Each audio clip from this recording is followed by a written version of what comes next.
इस सूट के साथ अगर नेकलेस भी पहनोगी तो ज्यादा अच्छा लगेगा। बरसों पहले मरी हुई बहन की बेटी को गोद लिया। मैं पढ़ा लिखा जरूर हूं पर ना समझ नहीं। हमारे अशफाक को जो लड़की पसंद आई, कहीं वो लड़की यही तो नहीं? बिजली ने उन दोनों के जिस्म को राख कर दिया।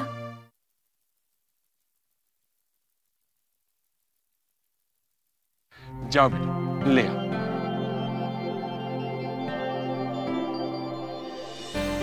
देखिए बीबी, ये पूरी हवेली आपका अपना घर है।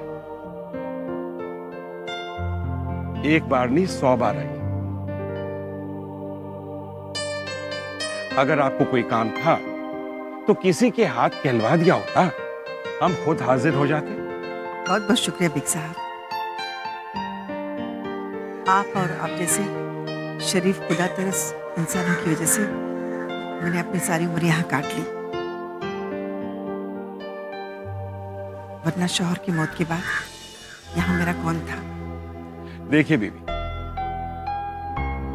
दौलत का होना या ना होना इंसान को अमीर या गरीब जरूर बना देता है।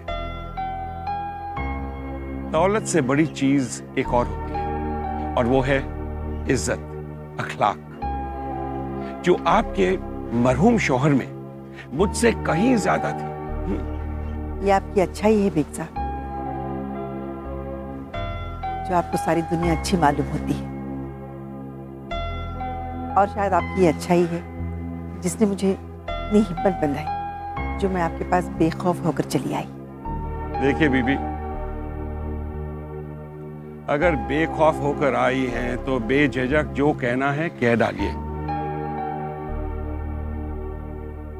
यकीन मानिए, आपको बहन का है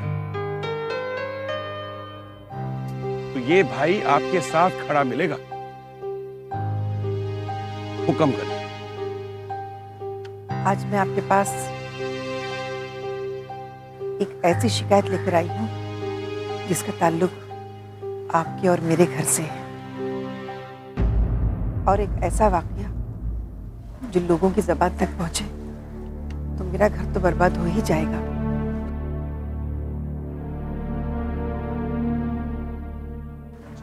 मगर उसकी आंच आपकी हवेली तक भी पहुंचेगी। बीबी, मैं अब भी आपकी बात पूरी तरह से समझ नहीं पाया, जरा खुलकर कहिए।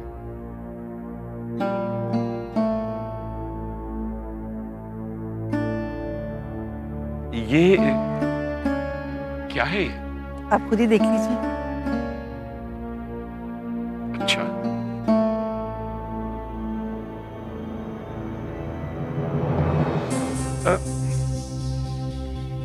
ये इतना कीमती हार, ये महंगा सूट, मैं समझ नहीं पा रहा हूं। ये हीरों का हार मेरी और मेरी बेटी की उम्र भर के ख्वाबों से कहीं ज्यादा कीमती है। शायद आपकी बात मेरी समझ में आ रही है। उस शख्स का नाम तो बताइए जिसने ये कीमती तोहफे आपकी बेटी को दिए। मेरी दौलत, मेरी बेटियां और उनकी इज्जत है बिग साहब। अगर इज्जत चलेगी तो हम माँ बेटियां बेमौत मर जाएंगी। आप उसका नाम तो बताइए। आपका बेटा अशफाक।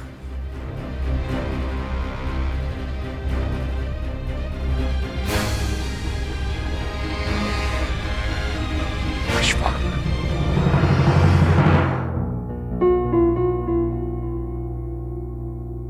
बस यही थी हमारी दास्तान, जिसे लिखने वाले फरिश्तों ने शायद बेदिली से लिखा, और जिसे बरतने वालों ने बददिली से बरता, जिससे हमारा जिस्म तो जिस्म, हमारी रूह भी जख्मी हो गई। सचमुच बहुत दुख भरी थी आपकी ये दास्तान। बहुत कम उम्र में बहुत सदमे उठाए हैं आपने। सदमा तो एक बहुत छोटा लफ्ज है अशफाक साहब। दुखों की कुछ ऐसी आदत सी हो गई है,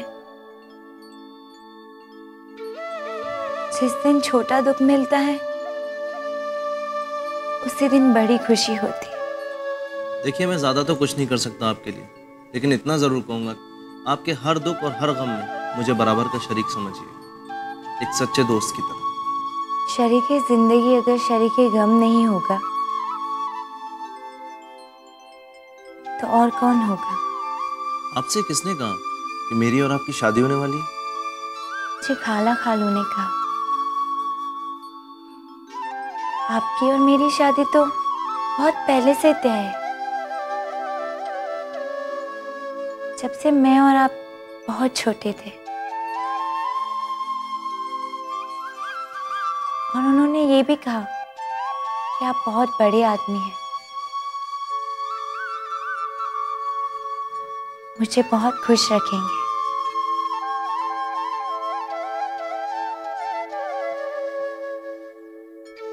नसरीन जी? एक बात कहूँ मैं आपसे, आप बुरा तो नहीं मानेंगी? ठीक है। ये नसरीन, जिंदगी ने आपको बहुत धोखे और फरेब दिए, और इसलिए मैं आपको किसी धोखे और फरेब में नहीं रखना चाहता। धोखा, फरेब? जी मैं कुछ समझी नहीं। नसरीन, धोखा और फरेब ही दिया है आपके खाला और खालू ने आपको। आप बहुत अच्छी लड़की हैं, बहुत प्यारी हैं, बहुत खूबसूरत हैं। बहुत खुशनसीब होगा वो लड़का जिसको आपका साथ मिले। मगर एक बात कहना चाहूंगा नसरीन, मैं आपसे शादी नहीं कर सकता। जी? मुझे माफ कर दीजिए, मुझे गलत मत समझना नसरीन, मैं किसी और से मोहब्बत करता हूँ। I am sorry.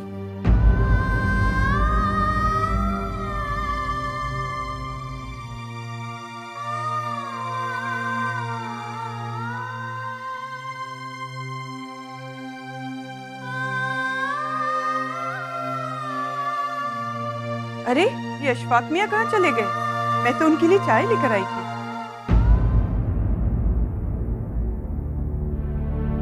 जिनके थे वो उसके पास चले गए।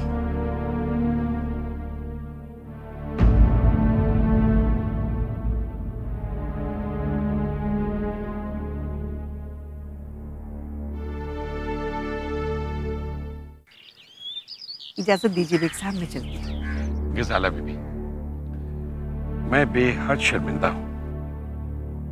देखिए, बेटी आपकी हो या फिर मेरी, सभी की इज्जत होती है, और किसी की इज्जत से खेलना अच्छी बात नहीं। मुझे आपकी शराफत और अच्छाई से यही उम्मीद थी बेग साहब, इसलिए मैं आपके पास सीधे चली आई। यकीन मानिए, अगर आपकी जगह कोई और होता ना, तो मैं अपनी बेटी को जहर खिलाकर खुद भी मर जाती। अल्लाह के लिए ऐसा मत कहिए। भाइयों के रहते बहन को अपनी जान देनी पड़े, लानत है ऐसे भाई पे।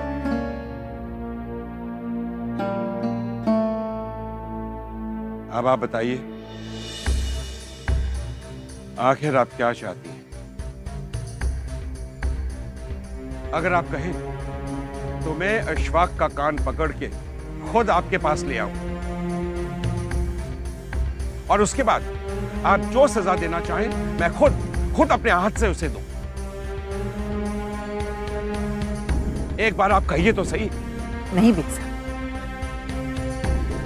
मैं जानती हूँ जो भी हुआ है वो नादानी में हुआ है, और नादानी पर सख्ती बरती जाए ना तो बागी हो जाते हैं। तो आप खुद बताइए, इस मामले में आप मुझसे किस तरह की मदद चाहती हैं? जो आप चाहेंगी वही होगा। मैं क्या चाहूंगी बेग साहब, आप जैसे बड़े इंसान ने मुझे बहन कहा, मुझे और क्या चाहिए। मेरी ख्वाहिश तो बस यही है बिन साहब, जो हुआ वो माजी है, ये बात यहीं खत्म हो जाए, मेरी इज्जत लोगों में ना उछले।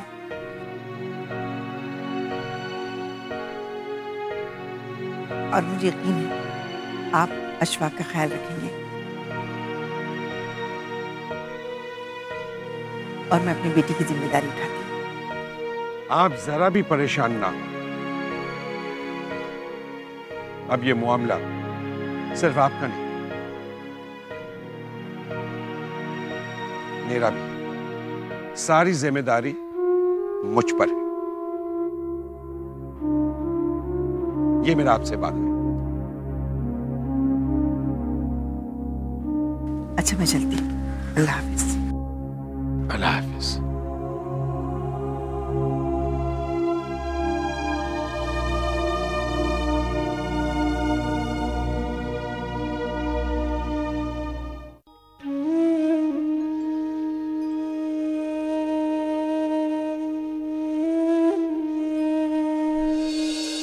नसरीन, धोखा और फरेबी दिया है आपकी खाला और खालू ने आपको।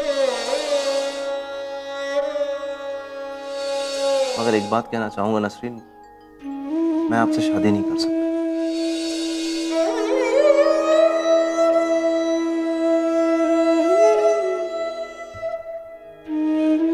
मुझे गलत मत समझना नसरीन, मैं किसी और से मोहब्बत करता हूँ।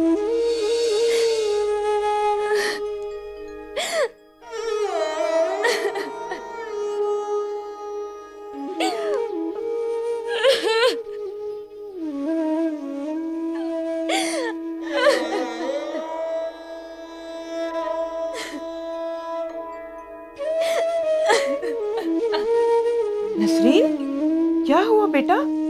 क्यों इस तरह दहाड़े मार मार कर रो रही है? अरे जन्मजली बताएगी भी क्या हुआ?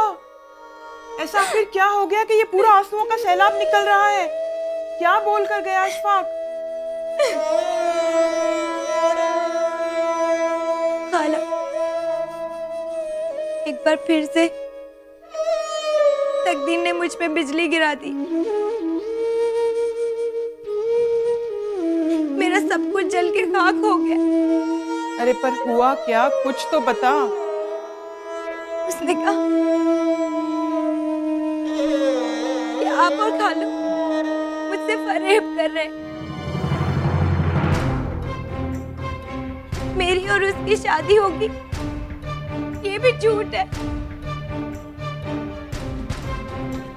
और उसने ये भी कहा कि मैं बहुत अच्छी लड़की हूँ, बहुत खुश नसीब होगा वो जिसकी मैं दुल्हन बनूंगी।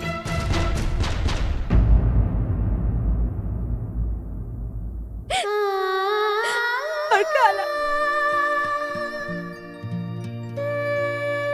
उसने ये भी कहा कि वो खुश नसीब लड़का वो नहीं है,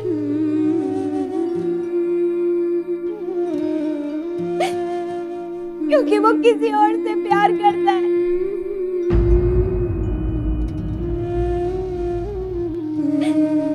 खाला,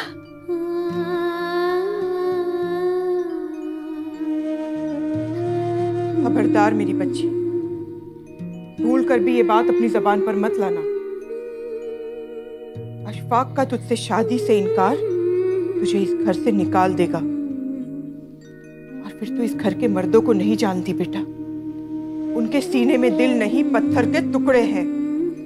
और पत्थर के टुकड़े किसी भी इंसान की मजबूरियों को क्या समझेंगे। अपने इस गम को अपने सीने में घोट ले नसरीन। अपने आंसुओं को पोंछ और मुस्कुरा। इस घर के मर्द बहुत जिद्दी है, लोगों की मर्जी के खिलाफ उनसे काम लेते हैं। और फिर क्या पता अशफाक तेरे ही नसीब में लिखा हो।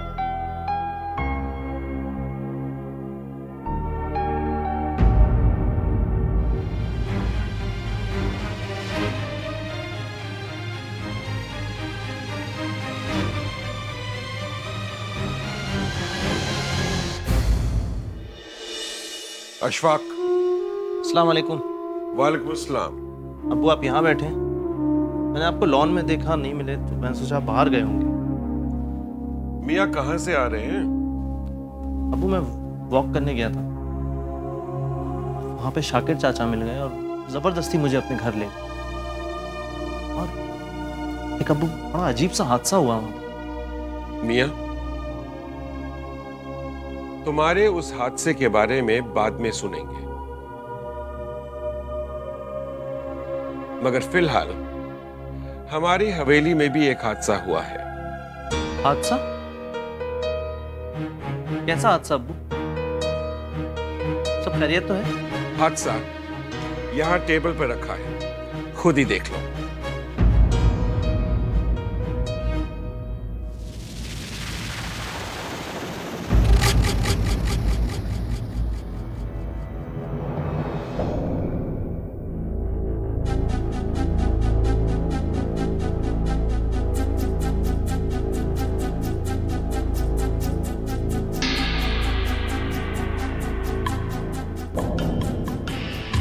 ये सूट और ये जेवर किसी के भी घर के लिए हादसा हो सकते हैं क्या अब्बू?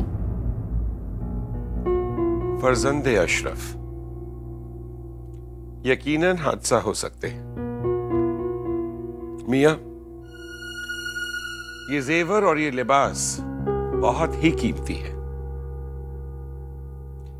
किसी की इज्जत उछालने के लिए एक मामूली जेवर जो बेकीमत हो, एक मामूली लिबास, वही काफी होता है। मगर जहां तक मैं जानता हूं अब्बू, ये सूट और ये नेकलेस किसी की इज्जत उतारने की नियत से ना तो दिए गए थे और ना खरीदे गए थे। मगर मियां, आपने जिस घर की बेटी को ये तोहफे दिए, उस घर के हालात ने उस घर की इज्जत को शीशे से ज्यादा नाजुक बना दिया है। इसलिए आपके इस तोहफे को बेइज्जती माना जा रहा है। अब्बू अगर ऐसा है तो आप मुझे इजाजत दीजिए कि मैं उस घर में रहने वालों के पास जाऊं और उन्हें जाकर अपना दिल खोल कर दिखाऊं, बल्कि उनकी इज्जत और शराफत की हिफाजत करने का शौक है। आज से पहले ऐसे तोहफे तुमने किसी और को दिए हैं? जी, बहुत बार, बहुत से लोग। क्या वो तोहफे इसी कदर कीमती थे? नहीं, शायद इसके 10% भी नहीं थे। बता सकते हो क्यों? क्योंकि उनमें से किसी का भी ताल्लुक इस रिश्ते जैसा पाकीज़ा और कीमती नहीं था। जो कुछ तुम कह रहे हो उसका मतलब जानते हो? जी अब्बू, पाकीज़ा और कीमती का ताल्लुक का मतलब होता है किसी के साथ एक ऐसा रिश्ता बन जाना जिसे वक्त और हालात का कोई भी तूफान मिटा ना सके। एक ऐसा रिश्ता जैसा जिस्म और रूह के बीच में होता है, जिसके टूट जाने से मौत आ जाती है। और अगर ऐसे रिश्ते को मानने से मैं इनकार कर दूं तो तुम्हारा जवाब क्या होगा?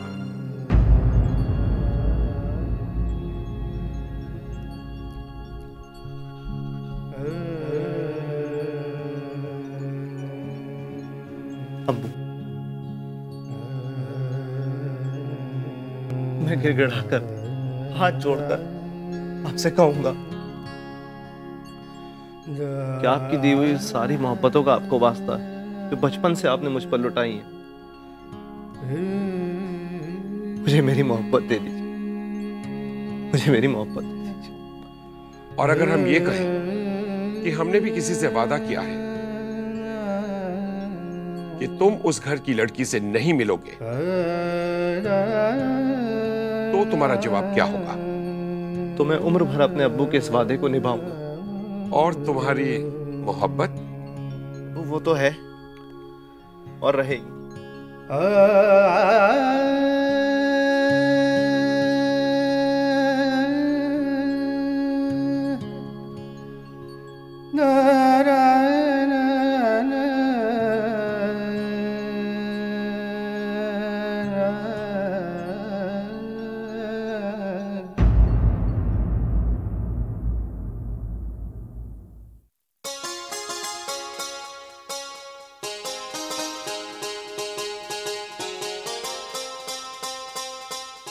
शरीफ हैं आप?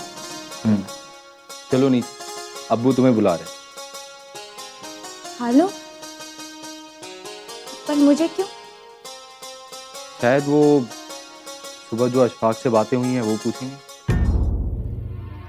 पर मैं, घबराओ मत पगली, मैं हूं ना तुम्हारे साथ। मगर वो खाला। हाँ, अम्मा ने जितना तुम्हें बोलने के लिए कहा है उतना ही बोलो। ऐसे क्या देख, मैं सब जानता हूं।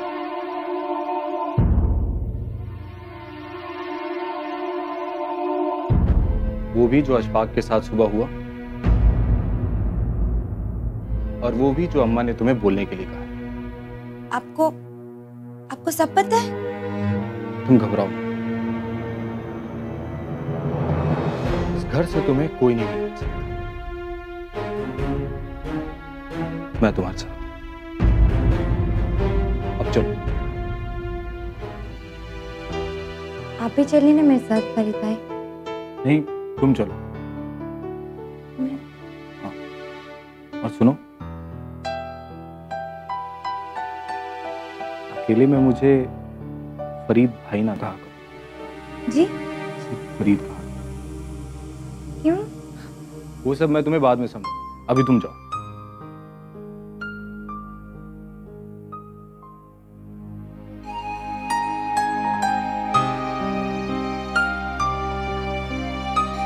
मैं तुम्हें कैसे समझाऊं? दुल्हन तो तुम मेरी ही बनोगी।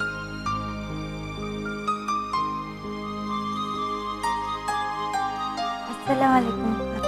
आपने बुलाया मुझे? हाँ बेटा, आओ बैठो, हमारे पास बैठो, आओ।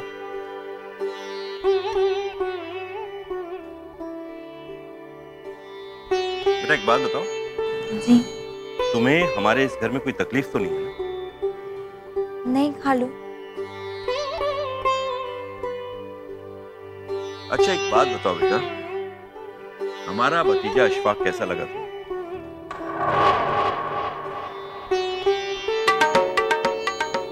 अब्बू, आप भी क्या अजीब सवाल करते हैं अब्बाजान? अशफाक अच्छा है तो अच्छा ही लगेगा। तुम चुप रहो, तुमसे किसने पूछा?